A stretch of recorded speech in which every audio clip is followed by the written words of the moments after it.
चलिए जी, तो एसए 250 की रिवीजन फास्ट ट्रैक बैच बच्चों, फास्ट ट्रैक बैच एसए 250 का फास्ट ट्रैक बैच कंटिन्यू करते हुए सेकंड क्लास में आपका स्वागत है। तो अभी हमने सेकंड क्लास में आज हमने क्या पढ़ा? Indication of non compliance with law and regulation. So हमने लगभग 12 एग्जांपल्स पढ़े। अगर आपको इनमें से कुछ भी दिख जाए तो भाई वो एक क्लियर इंडिकेशन है that there is a non compliance with law and regulation. सबसे पहला एग्जांपल क्या था? इन्वेस्टिगेशन चल रही है। थिरुनेल्वेली प्लांट याद रहेगा, Tirunelveli plant, come on tell me. तो थिरुनेल्वेली प्लांट में क्या चल रहा था? इन्वेस्टिगेशन चल रही थी, फाइन पेनल्टीज लगा दी गई थी, डीकमिशनिंग के लिए बोल दिया गया था कि प्लांट बंद कर दो, है ना? तो अगर इन्वेस्टिगेशन चल रही है, फाइन पेनल्टी लगा दी गई है, इंडिकेशन है। दूसरा, पेमेंट वर्ड पकड़ लो। पेमेंट किस किस के लिए? जरा ध्यान से पेमेंट किस किस के लिए? Everyone focus. अनस्पेसिफाइड सर्विसेज के लिए, सेल्स कमीशन इंडस्ट्री या फिर अपने और सेल कमीशन से ज्यादा पे कर रहे हो, कम या ज्यादा प्राइस पे, बहुत एक्सट्रीमली लो या एक्सट्रीमली हाई प्राइस पे चीजें बाय कर रहे हो, कैश का बहुत यूज कर रहे हो, लीगल एंड रिटेनरशिप फीस बहुत ज्यादा पे कर रहे हो। आओ एक बार दोबारा से। हाँ जी, पेमेंट अनस्पेसिफाइड सर्विसेज के लिए ब्राइब कैसे होती है बेटा? किचन एक्सपेंसेस, लोन हो गया, राइट, हाई कंसल्टेंसी फीस हो गई, है ना? तो सेल्स कमीशन बहुत ज्यादा दे रहे हो, हाई और लो पे प्राइस पे बाय कर रहे हो, कैश बहुत ज्यादा यूज कर रहे हो, लीगल एंड रिटेनरशिप फीस बहुत ज्यादा जा रही है। देन उसके बाद तीन बाहर वाले, टैक्स हेवेंस में बहुत ज्यादा ट्रांजैक्शन है, सामान चाइना से मंगाया है, पेमेंट दुबई में कर रहे हो, पेमेंट ऑफ गुड्स और services in a country other than the country from where the goods और सर्विसेज ओरिजिनेटेड, राइट। फिर उसके बाद इंफॉर्मेशन सिस्टम फेल हो गया, ऑडिट ट्रेल नहीं निकल रही है, अनऑथराइज ट्रांजैक्शन है, एडवर्स मीडिया कमेंट। डन। बोलिए सारे इंडिकेशंस। अच्छा, इंडिकेशन अति दुखी आत्मा, सर ये हमारे स्टडी मटेरियल में नहीं है। मैंने आपको दिखाया कि आप उसको कैसे प्रैक्टिकली यूज करते हैं क्वेश्चंस के अंदर। एक क्वेश्चन पुराने कोर्स में आया हुआ है, स्टैंडर्ड का ये पार्ट है, और जब आप लोग एमसीक्यूज करने बैठेंगे, एक एमसीक्यू की आपको अलग से बुकलेट दे रखी है, उसके अंदर भी यू विल फाइंड इसी से रिलेटेड एक क्वेश्चन आपको मिल जाएगा। ओके, आ जाओ now. Audit procedure when non compliance is identified. Shubham, ये वाला टॉपिक था। ऑडिट प्रोसीजर क्या करोगे जब नॉन कंप्लायंस आइडेंटिफाई हो गया है? तो जैसे ही auditor become aware of information जिससे क्या लग रहा है इंस्टेंस ऑफ नॉन कंप्लायंस या non compliance is being suspected, तो आप लोग क्या करेंगे?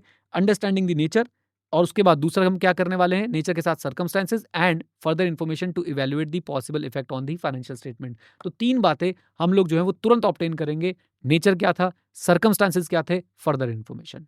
Done done. अच्छा जी। देन इसके बाद फर्दर इंफॉर्मेशन में हम लोग क्या करेंगे? हम लोग सबसे पहले मैटर को डिस्कस करेंगे मैनेजमेंट के साथ। अगर वो सफिशिएंट इंफॉर्मेशन नहीं देते हैं तो हम लोग क्या करने वाले हैं? अगर वो सफिशिएंट इंफॉर्मेशन नहीं देते हैं तो हम लोग क्या करने वाले हैं? हम लोग लीगल एडवाइस लेंगे, और अगर सफिशिएंट इंफॉर्मेशन ऑब्टेन ही नहीं हो पा रही है तो हम लोग ऑडिटर के ओपिनियन पे इंपैक्ट कंसिडर करेंगे। दोबारा बोलता हूं, अगर नॉन कंप्लाइंस जो है वो सस्पेक्ट हो रही है, मैनेजमेंट के साथ डिस्कस करो मैटर को, और वो अगर सफिशिएंट इन्फॉर्मेशन नहीं दे रहे हैं, लीगल एडवाइस लो। सफिशिएंट इन्फॉर्मेशन ऑब्टेन नहीं हो पा रही है, ऑडिटर के ओपिनियन पे इफेक्ट इवैल्यूएट करो, और साथ साथ में इम्प्लीकेशन देखो। इम्प्लीकेशन देखो कि भाई क्या आ रही है, किसके ऊपर? तीन बातों के ऊपर, risk assessment, return representation and take appropriate action. Okay, risk assessment के ऊपर क्या इंप्लीकेशन है, रिटर्न रिप्रेजेंटेशन के ऊपर क्या इंप्लीकेशन है, और साथ साथ में एप्रोप्रिएट एक्शन लेंगे, NET of audit procedure change कर देंगे। ओके, आ जाओ प्लीज। देन चलते हैं जरा हम लोग अपने नेक्स्ट पार्ट में। ये क्वेश्चन बच्चों हमने किया था क्या? ये क्वेश्चन हमने किया था क्या? बिल्कुल किया था। हुआ क्या था इसके अंदर? एक जीएसटी वालों ने केस कर दिया था, जीएसटी वालों ने केस कर रखा है, 50 करोड़ के आपने फेक इनवॉइसेस बनाए हैं। मुझे बताइए क्या ये एक इंडिकेशन है नॉन कंप्लायंस का? Answer is yes. अब ऐसे में ऑडिटर को क्या करना चाहिए? पूरा आंसर आप यहां से यहां तक लिख के आएंगे, ध्यान से सुनिएगा। Auditor became aware of the information, obtain understanding, understanding किसकी? नेचर की। अंडरस्टैंडिंग किसकी? सर्कमस्टांसेस की। एंड फर्दर इन्फॉर्मेशन भी ऑब्टेन करेंगे। डिस्कस करेंगे मैनेजमेंट टीसीडब्ल्यूजी के साथ। सफिशिएंट इन्फॉर्मेशन नहीं आई है, लीगल एडवाइस कंसिडर करो। सफिशिएंट इन्फॉर्मेशन ले नहीं पा रहे, ऑडिट ओपिनियन पे इंपैक्ट कंसिडर करो, और इंप्लीकेशन भी देखो, रिस्क असेसमेंट पे, रिटर्न रिप्रेजेंटेशन पे, एंड टेक एप्रोप्रिएट एक्शन। दोबारा रिवाइज करा दिया। Reporting of identified and suspected non compliance. पहले टीसीडब्ल्यूजी को रिपोर्टिंग की बात करते हैं। हमने सीधा सीधा जाके आइडेंटिफाइड और सस्पेक्टेड नॉन कंप्लाइंस टीसीडब्ल्यूजी को बतानी है। अगर मैनेजमेंट इन्वॉल्व है, अगर इंटेंशनल है, मटीरियल है, तो इमीडिएटली बताना है। हाई अथॉरिटी कम्युनिकेशन कब होगा? जब भाई टीसीडब्ल्यूजी और मैनेजमेंट जो है वो खुद ही इन्वॉल्व है नॉन कंप्लाइंस के अंदर। याद करो, CFO कर रहा था कार्यक्रम मैनेजमेंट, ऑडिट कमेटी साथ दे रही थी TCWG का सब ग्रुप, तो आप लोग क्या करेंगे, नेक्स्ट हायर अथॉरिटी यानी कि आप अपने board of directors, full board of directors को जो है जाके रिपोर्ट कर देंगे। Legal advice, seek legal advice if no higher authority exist और if there is uncertainty about appropriate course of action. अगर हायर अथॉरिटी है नहीं ऊपर वाले केस में, या फिर यू आर अनसर्टेन कि मुझे क्या करना चाहिए, तो आप लीगल एडवाइस जो है वो ले सकते हैं। Now auditor report, non compliance is material. अगर आपने ये कंक्लूड किया कि नॉन कंप्लायंस का मटीरियल इफेक्ट है फाइनेंशियल स्टेटमेंट के ऊपर, नॉन कंप्लायंस का मटीरियल इफेक्ट है फाइनेंशियल स्टेटमेंट के ऊपर, और ये फाइनेंशियल स्टेटमेंट में जो है वो इफेक्ट जो है वो रिफ्लेक्ट नहीं हो रहा है, तो भैया 705 कर देंगे, क्वालिफाइड और एडवर्स। फिर से कंक्लूड कर दिया नॉन कंप्लायंस का मटीरियल इफेक्ट है फाइनेंशियल स्टेटमेंट के ऊपर, एक बात, और ये जो इफेक्ट है ये रिफ्लेक्ट नहीं हो रहा है फाइनेंशियल स्टेटमेंट के अंदर, तो सीधा सीधा 705 कर देंगे, यानी क्वालिफाइड और एडवर्स में से कुछ कर लेंगे। Auditor is precluded, restricted from obtaining sufficient appropriate audit evidence, तो याद रखिए इस केस में हम लोग क्या करने वाले हैं, क्वालिफाइड और disclaimer depending upon the pervasiveness of the matter. Okay, अच्छा जी।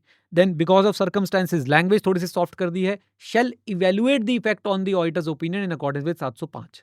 अगर सर्कमस्टांसेस की वजह से आप लोग जो है sufficient appropriate audit evidence obtain नहीं कर पा रहे हैं, इवेल्युएट करो कि क्या इफेक्ट आना चाहिए ऑडिटर के ओपिनियन पे। अच्छा जी, आइए।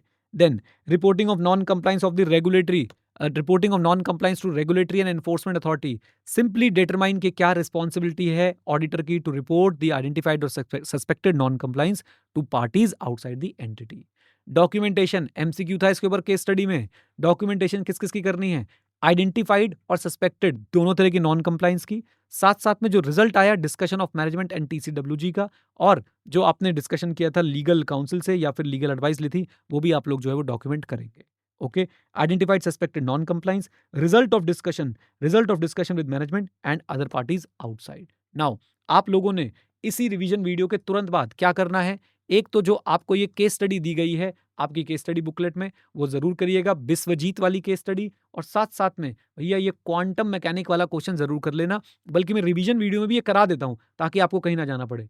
क्वांटम मैकेनिक लिमिटेड के आप ऑडिटर हैं, मनोज जो है ऑडिट मैनेजर है, और कंपनी ने सिग्निफिकेंट पेमेंट करी है लीगल एंड रिटेनरशिप फीस के लिए, इंडिकेशन आ गया, yes. Litigation pertaining to Thrunelli manufacturing plant situated on forest land reserved for elephant corridor which was declared illegal। Indication क्या, अब तो बिल्कुल भाई साहब हैंस प्रूव्ड वाली बात हो गई है कि यहाँ पे एक लिटिगेशन क्लेम है, यानी नॉन कंप्लायंस था क्योंकि इलीगल जगह पे इन्होंने अपना प्लांट बना लिया था। Okay, the company had received a notice to decommissioning the plant, company को डीकमिशनिंग का नोटिस आ गया है, और वो उसने जो है डीकमिशनिंग के ऑर्डर को हाई कोर्ट में चैलेंज कर दिया, matter is still pending there. Company ने डिस्क्लोज नहीं करी है ये information related to litigation in the financial statement for the financial year 22-23। तो थ्रिनल्ली का एक और इन्होंने इन्फॉर्मेशन दी है कि ये जो थ्रिनल्ली वाला प्लांट है, this accounted for 75% of the annual production. और ऑडिट टीम को भाई साहब इस चीज को लेके बहुत ज्यादा दिक्कत है कि भाई बैंकरप्सी भी आपकी हो सकती है। फास्ट पढ़ा रहा हूँ, क्लास में कवर कर दिया था, यहाँ पर रिवीजन में भी करा रहा हूँ।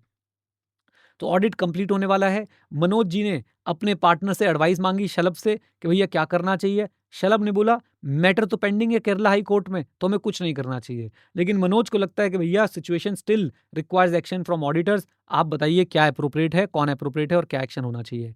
आपने पहले 250 का रेफरेंस दिया, 250 के रेफरेंस में आपने क्लियरली बोला कि देखो भाई, नॉन कंप्लायंस का अगर मटीरियल इफेक्ट आ रहा है फाइनेंशियल स्टेटमेंट पे और वो एडिक्वेटली रिफ्लेक्टेड नहीं है, नॉन कंप्लायंस का अगर मटेरियल इफेक्ट आता है फाइनेंशियल स्टेटमेंट पे और वो एडुकेटली रिफ्लेक्टेड नहीं है, तो आपको 705 में जाना पड़ेगा। You have to express a qualified और एन एडवर्स ओपिनियन। ओके, फिर हमने पूरे केस का रेफरेंस दे दिया, और केस के रेफरेंस के बाद हमने बताया कि भाई ऑडिट पार्टनर का जो सजेशन है कि कोई एक्शन नेसेसरी नहीं है क्योंकि केरला हाई कोर्ट में केस पेंडिंग है, वो जो है वो डिफर करता है from the requirement of 250 and 705। Okay, अच्छा, साथ साथ में याद रखिए, अब आपको एक चीज और देखनी है कि भाई नॉन डिस्क्लोजर का लेवल देखते हुए क्वालिफाइड एडवर्स जो जाना चाहिए। फिर हमें वो रेगुलेटरी प्रोसीडिंग वाली बात हमने ये भी बोला कि भाई बात देखो ऐसी है कि 75% of the production is a big number and therefore this also cast material uncertainty related to event and condition that is casting significant doubt on ability of the entity to continue as a going concern। And इसके चलते 570 का disclosure भी होना चाहिए था कि अगर material uncertainty है तो वो डिस्क्लोज होनी चाहिए, और यहाँ पे वो डिस्क्लोज नहीं है तो भाई 705 लगेगा। और वो तो क्लियरली पता चल रहा है कि भाई this is pervasive in nature, क्योंकि कंपनी बंद हो जाएगी तो एडवर्स ओपिनियन जो है वो देना पड़ेगा। Is that clear? बोलिए। इसलिए मनोज का व्यू जो है वो क्या है, प्रॉपर है। एक बार प्लीज़ बच्चों आप लोग भी इसको रीड करिएगा। एक ये वाला क्वेश्चन मैंने आपको पढ़ाया, एक इंश्योरेंस कंपनी वाला क्वेश्चन मैंने आपको पढ़ाया, साथ में जो केस स्टडी हमने करी है, ये आपके रिवीजन वीडियो के साथ होना चाहिए किसी भी हाल में। ओके? चलो जी, all the best, God bless you, take care.